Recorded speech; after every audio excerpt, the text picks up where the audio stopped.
Hello everyone, welcome back to another episode of Fuel for Thought, the podcast that talks about F1. And we're talking about Miami this week. Another sprint race. Back-to-back sprint race. Yes. Don't really like that, but There's only 6 this year. I say only. There's 6 this year. 24 races, spread it out a little bit. Yes. But I do like that they're doing different sprint, like the different tracks for the sprints this year. Mm-hmm. They are. Than last year. Makes it more interesting. It does. But could this just be a spoiler for the race? Because we're not likely to see rain unless there's like a random tropical storm, which does happen in Florida. Yeah. Actually, certain parts of the year, Florida gets like just rain for random 10 minutes every day. So maybe we'll see that. I've never been to Florida, so I didn't know that. Who knows? But I don't know if this is that time of year. Yeah, I can't see it happening. No. But obviously, last sprint race, it wasn't really a spoiler for the race. No, but we had it mixed up grid kind of. Yeah, and it was different times of day. Yeah, it was good. But we'll see if that's an anomaly, because that was one of the criticisms last year, is that it wasn't different enough from the race, and it kind of just showed who was going to come where. Yeah. And so it ended up just being a bit of a shortened race that didn't mean as much. Yeah. And so...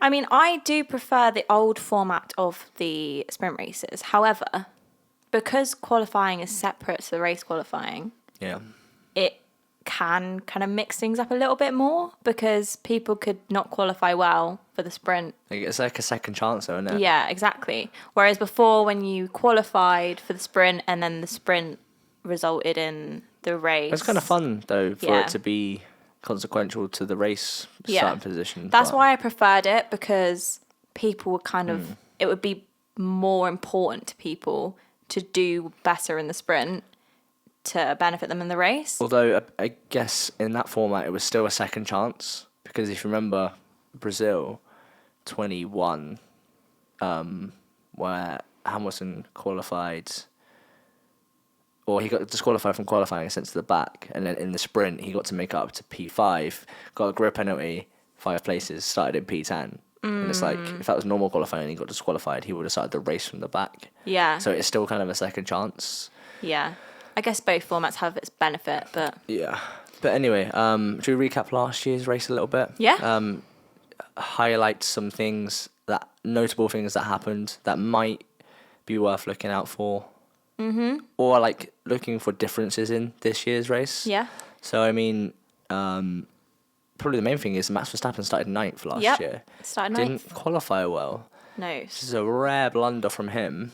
Yeah, but if you look at the highlights from last year, you see Max take 2 cars in one go in like the 4th lap or something. And the commentators are like, it's like playing an F1 game on easy mode. Yeah. Which is basically the definition what's of Max Perez's Verstappen. excuse? He's 9 places ahead. Yeah. Or 8 places ahead of his teammate in the same car, which probably equates to like, I don't know, 30, 40 seconds when all the cars spread out. Yeah. So, I don't know. Yeah, so obviously Max won that race. He won the race. From 9th, and Perez started P1. Yes. Started on pole, but he couldn't keep the lead. Mm-hmm. They were on different strategies, obviously, because Max was like further back, but then surely starting at the front, you have the favourable strategy. you have, and also you have clean air. Yeah. You have the chart, like you see how much Max pulls ahead in the Red Bull, and I think obviously the Red Bull was a bit more dominant this year, but it was still extremely dominant last year. Well, it's no secret that Max, that car is built for his driving style, and he dominates with that car, and Perez isn't quite to his level in the car. So, I mean, we should stop acting surprised. Yeah. But, I mean, so moving on, this is still when Aston Martin were doing really well at the early part of last season before they fell off. And Alonso, I think he started P2. Yes. I don't know, where did he finish in the end? Did he get on the podium? I think he did, didn't he? The P3. I can't remember. I feel like he probably did. I feel like it was like the first 5 or 6 races he was on the podium. Yeah. Last season. So he was still doing well. And Aston are not too bad again at the start of the season. Well, at least Alonso is dragging that. Fernando Alonso. in the Aston same as last Martin. season, but he's dragging that Aston up there, so we could see some good stuff from him this year too. Mercedes, I don't think Lewis Hamilton made it to Q3, did he? No, he was like P13. So there were some struggles from them there. Not too bad from George in the race. They were doing better than Ferrari. Yes, Ferrari. Charles was struggling to overtake a Haas. Yeah, Charles had a bit of a blunder that race. It was odd. Yeah, because he overtook Magnussen, and then Magnussen overtook him back, and then Lewis overtook Charles as well, and it just still seemed like he was just having a bit of a mare. So what we'll have to look for then is Ferrari's position last year compared to this year. Yeah. Because I think that this year's car will be a lot better. Yeah. And we might see a very different Ferrari this year. True. And in theory, this track should be better for Ferrari because it's got it's got a long straight. Yeah. And it's got kind of like a little bit where there's not really many corners. It's all sort of flat out. Yeah. And I think Ferrari should have the benefit there, obviously, as well as the Red Bull. So I'm kind of expecting them to do better this year than last year. Yeah. Okay. Good. And then, how did McLaren do last year? I don't remember. Bad. Was this back when they weren't? Yeah, they did bad. Okay. They were like, So we can't really compare them. No. But I think they're obviously going to be doing much better this year, without a doubt. Yeah. But Pierre Gasly was up there. Yeah. I cannot see year, the Alpine in the top 10 at all. There'd be some kind of miracle. Mm-hmm. No offence. Because I do think Pierre and Esteban are great drivers. I just think that Alpine is terrible. You never know, they might bring some McLaren-esque upgrades at some point. Yeah. But for now, they are very much... that would be really exciting to see how they, like, if they did the kind of flip that McLaren did last season and they were kind of in that mix for the top 5. That'd be cool, yeah. Yeah, but not really much else to note, really, I don't think. Obviously, Logan Sargent's home race. Mm-hmm. It's his actual home race, I think. Obviously, there's 3 races in the US. He's from Florida. He's from near Miami, I believe. Yeah. Yeah, so I could be talking out my arse, but I'm pretty sure he is. That sounds right. Yeah. Obviously, Pitbull's home race as well. Mr. 305. Mr. Worldwide. Yeah. I wonder if we'll see him there. Probably. We'll probably see a lot of people on the pit.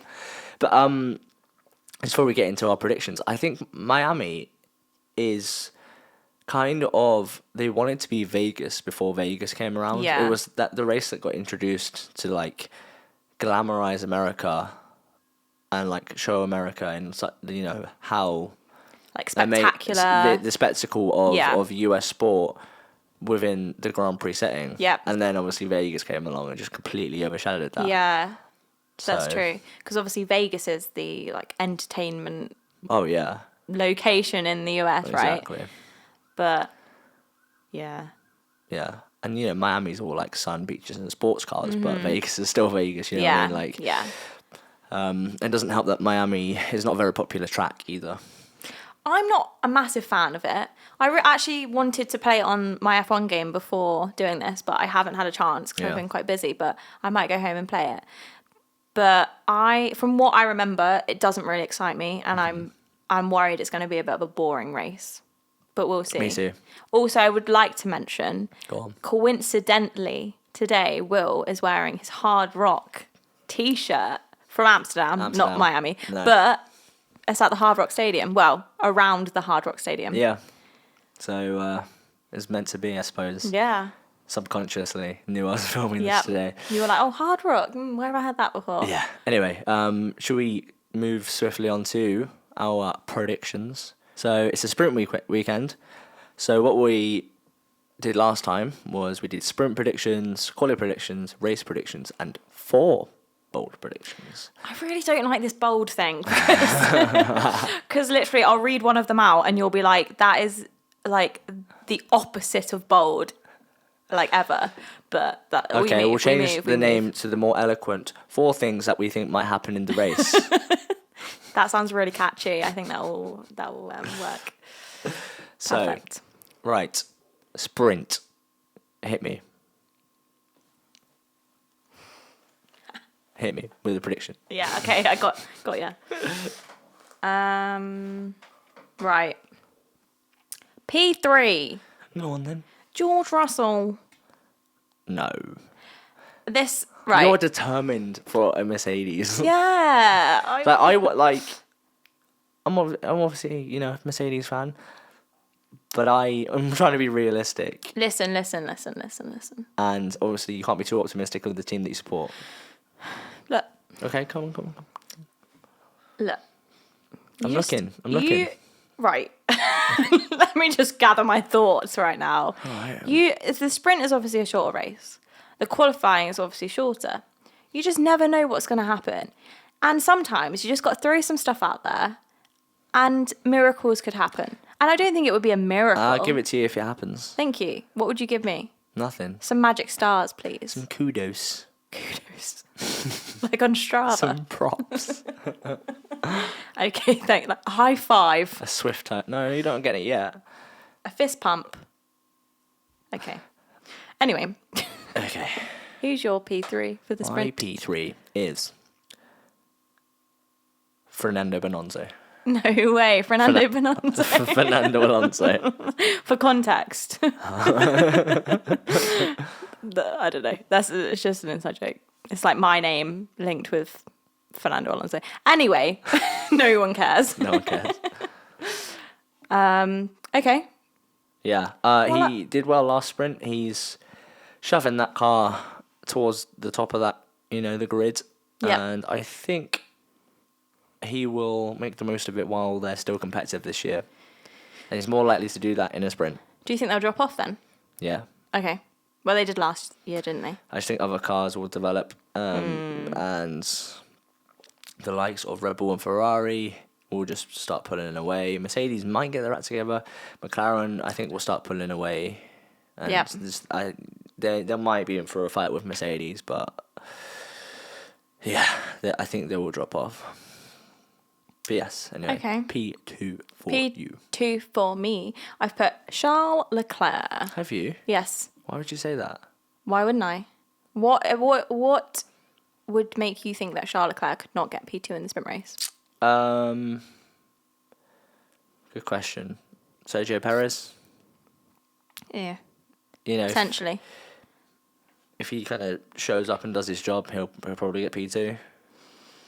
Yeah, but there's a lot of times he probably hasn't. the only thing, apart from Carlos Sainz, that can stop him. Yeah. If Leclerc just puts in what we know he can do week in, week out, doesn't make any mistakes, then he's got a good chance. I can see him getting pole and then keeping it up for the P2 position. But yeah, I think they've got a special blue livery for this race. Yeah, I'm looking forward to they're really hyping it up, They're really they're giving it like really nice sounding Italian names. What are they calling it? I can't remember. It's like there's like two different colours, and it's like something Azzurro, which obviously means blue. Mm-hmm. Well, it's like Azure is a shade of blue, so I assume that relates to blue. I don't think Azure is blue like in Italian. Ferrari blue. Or racing blue, because the red they use is racing red. So yeah, I've put Charlotte Leclerc at P2 as well. Oh. So I was just baiting you there. Yeah, you were. You were acting like it was preposterous. You were acting like it was more preposterous that I put Charles at P2 than George at P3. Yeah. I was doing the old switcheroo, Sorry, I'm just having a look at what they called that. Here we go. So it's two historic shades of blue. Azzurro La Plata and Azzurro Dino. Mm-hmm. Okay. And it marks the 70th anniversary of Ferrari's presence in North America. Wow. That's why they're doing it. It would be quite cool to see the Ferrari drive around in blue, like that blue. I wasn't sure. I was saying to you, I was like, was that a joke or not? I wasn't sure if they were actually going to drive around in blue or whether they were just wearing the blue got the blue suits as well. For advertising and stuff. They also using the old Ferrari logo as well. Ooh. Which isn't much different to the new I did see the livery and I thought, wow, that's really nice. I don't think they've released it yet. Oh, maybe I've just seen that's why I thought maybe someone's just edited a picture. I don't think they have anyway. Let me check. That's why I wasn't sure if it was real or not. Scuderia Ferrari. Yeah, no, there's nothing on their Instagram yet. Oh. Maybe it's like someone's just snapped a picture of it or something. Probably. I don't know. Anyway, P1. Max. Yeah, same. What world does Max not get P1? It's like all he needs to do is get a good lap in. Yeah. And he's just done. So it's like last sprint race where it was just like, Max is in provisional pole, and then P2 was just updating constantly. Yeah, it was just like P2. Yeah, it was just P2. But Max has won every time. Well, I know we've only raced in Miami twice before, but Max has won both times, and I just think he clearly likes the track. Yeah, his dominance will continue. Yeah, not much else to say about that, unfortunately. Nope. So let's move on to something a little bit, hopefully more interesting, and that is qualifying for the race. Qualifying for the race. P3, please. Sergio Perez. Okay. Not P2? Nope. Where's that? You just think someone else will qualify better? Yeah, he's not the best qualifier consistently, and quite often the likes of a Norris or a Leclerc or even a Sainz will out-qualify him, so I can see that. Okay. I've put Lando Norris. Ooh, really? Yeah. Okay. Well, he's a strong qualifier. Yeah, he is. But I'm just thinking with the long straights, would that be good for their car? I don't see why not. They've got Mercedes engine. Yeah. From what for qualifying, I guess it's okay. There's a couple of slow speed corners, but there's quite a lot of sort of high speed flat out corners as well. So I think, he's got a good chance unless his he cut his nose partying in Amsterdam. Unless that hinders him somehow. Yeah, unless he partied too hard that he can't. Yeah, exactly. But no, I think, you know what, spice it up, Lando Norris. I do think that because their DRS isn't great, that the long straights will hinder them in the race. Okay. Because they'll be easily overtaken by cars that are quicker than them. Yeah. And may not be able to take people back. I could be completely wrong here, and they could prove me wrong, but yeah. Let's go for P2, please. So, Sergio Perez will not get P2 because Fernando Alonso will come along. Oh. Oh, yeah. Oh, yeah. And he will take P2. Same reasons that I said for the sprint. Exactly. I just think he's strong. He will qualify. He was obviously in the mix for P2 last week. Yeah. So the only reason I didn't put him for qualifying is because teams have a better chance to reset and properly strategize their qualifying in a full length qualifying. Whereas the sprint race, it's just like you just got to smash out the laps and be consistent, which I think gives Fernando a better chance. Yeah, and that's why I put it there. But yeah, that would be really interesting. Wedge himself between a couple of top cars. I think the problem with Fernando Alonso recently, though, is that he's able to qualify quite highly, but he goes too hard on his tyres too soon to try and keep that place, and it has hindered him a couple of times. Yeah, it's like he's trying to almost like justify the place rather than think about the strategy. Yeah. It's like, no, I am at P3 on merit. I'm keeping this P3 no matter what. And it's like, your tyres are dead, mate. Yeah. And it's like, if you started P6, you probably would have done better. Exactly. Because... So hopefully, if he does qualify P2, he has a little think about the strategy. Yeah. Because he's a very smart driver. Yeah, so he is. He probably should probably give him a bit more credit, to be honest. Fernando, I know you've won. All right. But what I've put Perez as P2. Okay. It's just classic. Bog standard. It's going to happen, innit? And then P1, Verstappen. Oh, yeah. Verstappen. Yeah. Moving on. The race. Yep. P3. I have kept Sergio Perez P3. I thought you were going to say Kevin Magnussen. So P3. I have Kevin Magnussen. Kevin Magnussen. P2. Zhou Guanyu, and P1 Logan Sargent. So over a full race distance, someone's going to stay ahead of Perez. Not stay ahead of Perez. Who? Ooh. Well, we'll find out in a Where am I going with this? Yeah. That's interesting. I suppose it did happen last race. Lando. Yeah, Lando came P2, didn't he? Mm-hmm. Yeah. Yeah, so It's all strategy could come into it. yeah. I put Leclerc P3 Okay. because Ferrari Speed. go fast. Leclerc comes P3. Okay. Sorted. Not signs. Interchangeable, I guess. Leclerc is faster than Ooh. Sainz. Bold statement. Hot take right here, right now. Leclerc's a faster driver than Sainz. It's not a very hot take because I think it's true. Okay. Sainz is no mug, but no, give him 10 qualifying laps. Leclerc will get most of the quickest laps. True, but the race isn't qualifying laps. No, but I don't know. I just think he is that much, just slightly quicker. Okay. Even though Sainz is a very consistent, very good driver, and we have nothing against Carlos Sainz. We don't sleep on Carlos Sainz. You certainly don't sleep on Carlos Sainz. One mistake, he's on you. Yeah. You can't sleep on him at all. Anyway, P2. And that's why I put him P2. Carlos Sainz. Yep. Why not? Why not? Why not? So I think some strategy will come into it. Ferrari will be quick, and Carlos Sainz will be up there. Do you know what? He's had a great season so far, and there's no reason to think that it won't continue. Yeah. So it's a good shout, actually. This isn't crazy, but yeah, I think he'll do well. If the organisers of this race want to make it an occasion, who better to step up at the moment than Carlos Sainz? True. He really does step up to these big occasions, doesn't he? Yeah. So yeah, it's a good shout. I've put Sergio Perez. Okay. Classic. Again. I'm sorry. I'd like to say different. I feel like if there's going to be any difference, it will be Sergio Perez not getting P2. That will mix it up. But considering last year and how just dominant the Red Bull was, and it was 1-2 last year, I just think it's going to be 1-2 this year, to be honest with you.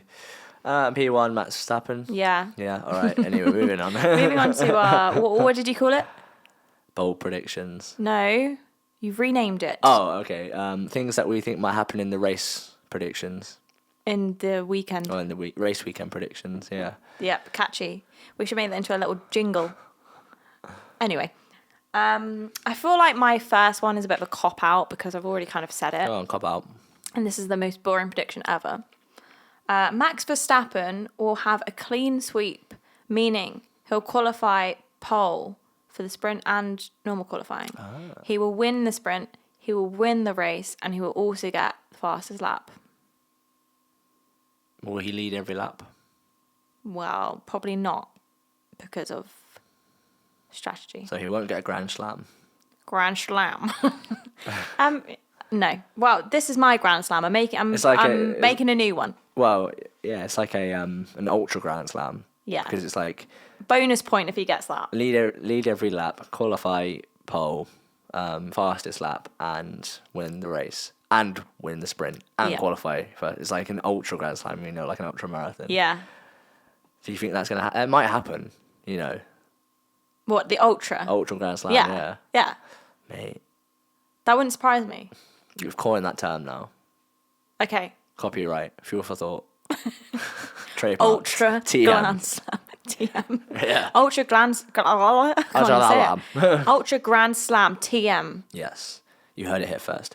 Right. My first prediction, and this makes me very sad, but a Mercedes will not make it to Q3. Ooh. Lewis Hamilton. They are disappointing me lately. Yeah. That's probably as boring as mine because I kind of wouldn't be surprised at all. Yeah. It's not shocking. And with how hard it seems to be for Lewis Hamilton to hide his disappointment in the car and just kind of keep experimenting, keep coming up with excuses when it doesn't work, and it's like it's frustrating from a fan's point of view, but it's also kind of sad to see. Yeah. Because you just want to see him doing well. Yeah, 7-time world champion. Exactly. And look at him now.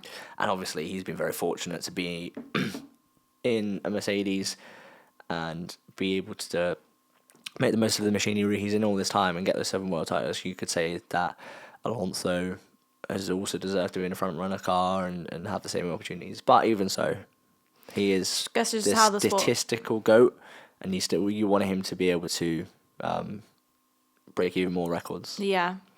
It's just how the sport goes, because it's a shame as well that obviously George moved to Mercedes literally the year that the car just wasn't as dominant as before. Yeah. So that's a shame, because it was waiting 3 years. 3 years, and terrible Williams. Yep. Yes, anyway, second one. I've put, this isn't about the race. It's not about the sprint race. I've put a celebrity will refuse to speak to Martin Brundle on the pit lane walk again. It's going to be like... Cara Delevingne. No, who did it at Miami the first time? I can't remember. With her entourage. It's that TikTok singer. I can't remember her name. I don't know. Oh, Megan Thee Stallion. Oh, okay. Oh, yeah, I remember that. And then her entourage was just like, you can't do that. And he was just like, well, I can. And I just did. See, my point, I feel like this is always something that comes up. But if you're a celebrity, or like, yeah, if you're a celebrity and you're invited by a team to the grid, you're like in a privileged position that a lot of F1 fans would like do anything to get. But you've been invited. You should give an interview if you're asked. I think that is the common, I suppose, the shared opinion of most, the vast majority of normal F1 fans. Yeah. And like normal people across the world. It's just, I guess some of these celebrities just get scooped up and just told where to go and like don't really have much of an interest in anything that they're doing. It's just kind of a media tour for them. That it's just like they're just not, they're just, they're not connected to the sport in any kind of way.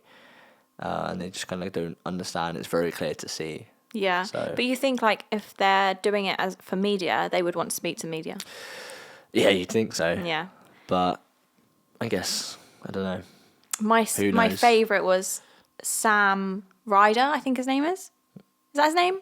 The one that sang for Eurovision. Guy. Yeah, he was so sweet. Well, yeah, he did the national anthem in 2022. Yeah, and he gave Martin Brundle a hug. That was so sweet. He was my favourite celebrity. So I randomly, it's a really, really random side note. Yeah. I was seeing a band a couple months ago, Enter Shikari at Wembley, and during one of the songs they were just like, "Welcome Sam Ryder." No and way. Brought him out for one of their songs. That's so cool. It was so weird. So you got to see Sam Ryder live? Yeah. Wow. That's cool. That's really random because he's not that kind of genre of music. No, but apparently he did used to be in a band years and years ago and played in Warped Tour in America. Oh, which cool. Is like, it used to be an alternative music festival that went around the US. So, yeah. Anyway, fun facts. Wow. You just said your second one, didn't you? I did, yeah.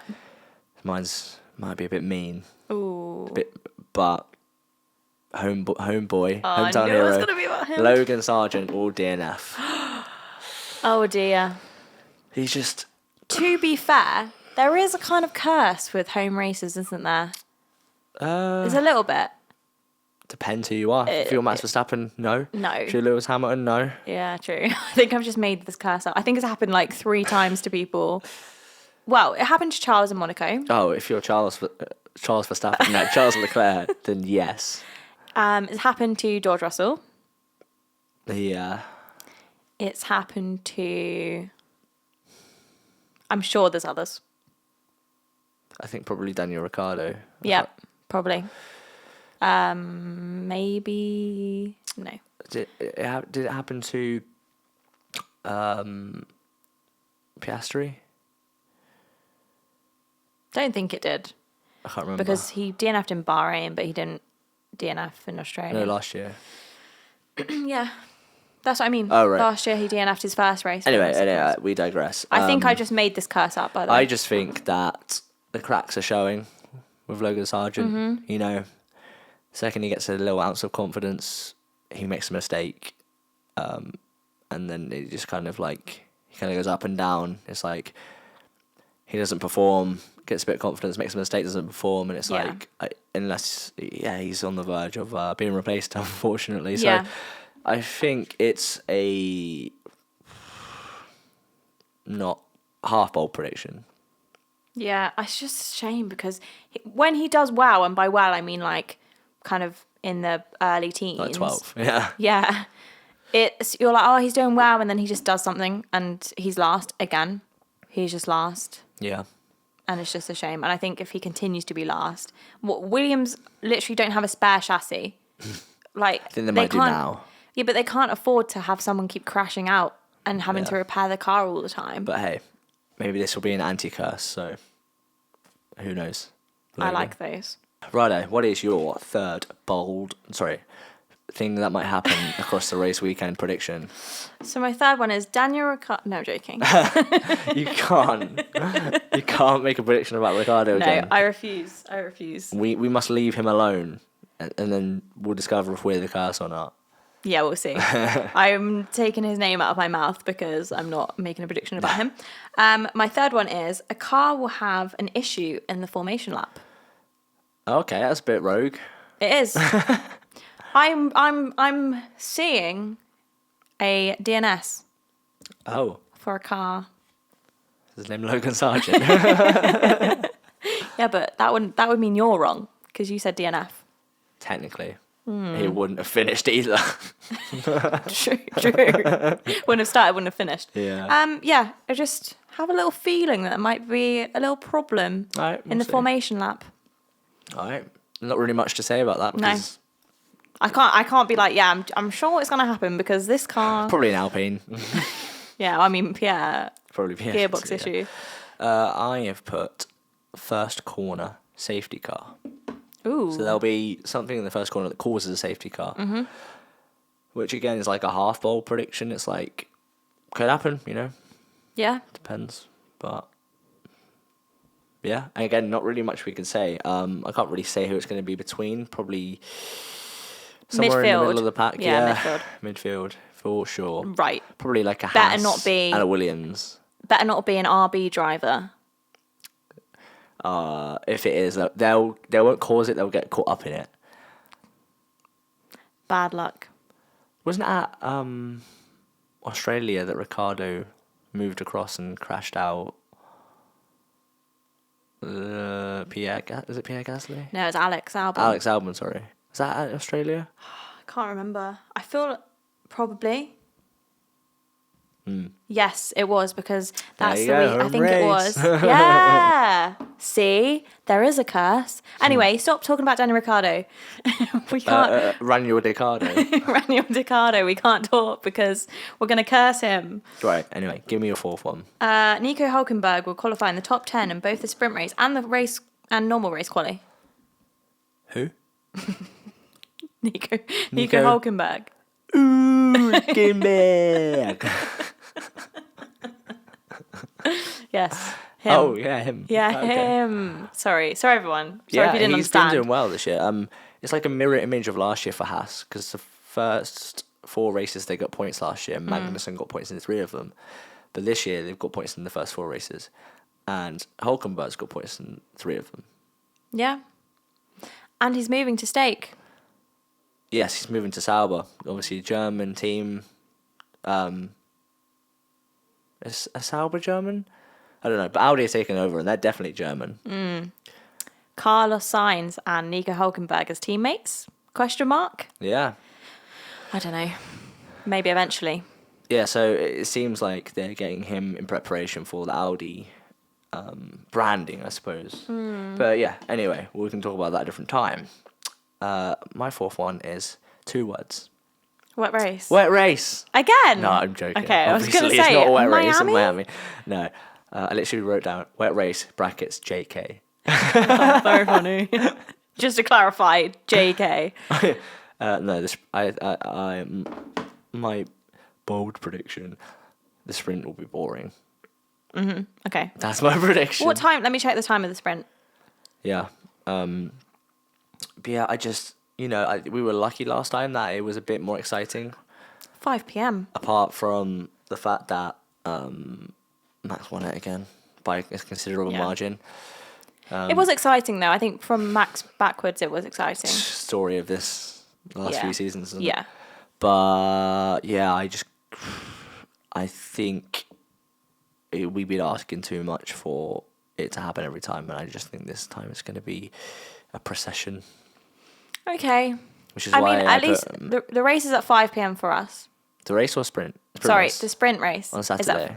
Is at 5 p.m. for us. Uh-huh. So it's not like so it's at if it's midday then for them. Yeah, it must be. If it's boring, at least we're awake. Well, yeah. At least we haven't got up for it. Just start drinking at that point. Saturday night. To be fair, 5 p.m. on a Saturday night, perfect time to start drinking. Well, exactly. So if you're over 18. Anyway. Over 21 in the US. Yeah, God. Right. Well, I think we've gone on long enough now. That was a good set of predictions, that. So I will remain optimistic for the race, and I'm looking forward to not getting up at 5 a.m. again. Me too. What are you looking forward to the most about this weekend? I have one, but do you know what? Probably the sprint qualifying. That seems to be the most exciting and most variable part.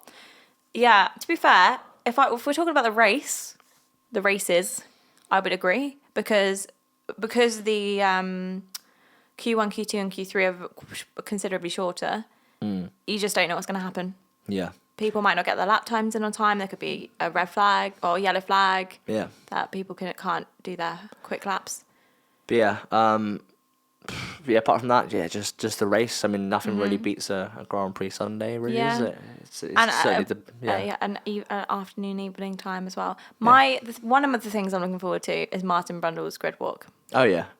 I haven't been able to watch his pit walks recently because it's too early. Yeah, too early. But plus, he wasn't there in China. Yeah. So. But this is going to be a great one because I hope so. There's going to be a lot of celebrities. And I think after what's happened previously, a lot of celebrities are like open to talking to him as well. It's like it becomes more of who's gonna talk to him rather than who can he talk to now, because like it became a whole thing. So let's hope. Anyway, we'll end it there, shall we? Let's do it. All right. Let's call it a day. Hey. What's today's number? 1. 305. 305. Mr. Worldwide. Pitbull. Right. Anyway. Oh dear. Right. Let's end this. Thanks for watching or listening, everyone. We'll catch you after the Miami Grand Prix. And hopefully there'll be a lot to talk about. Hopefully, and it's not a boring race. Indeed. But until then, thanks for listening, and see you next time. Ciao. Peace.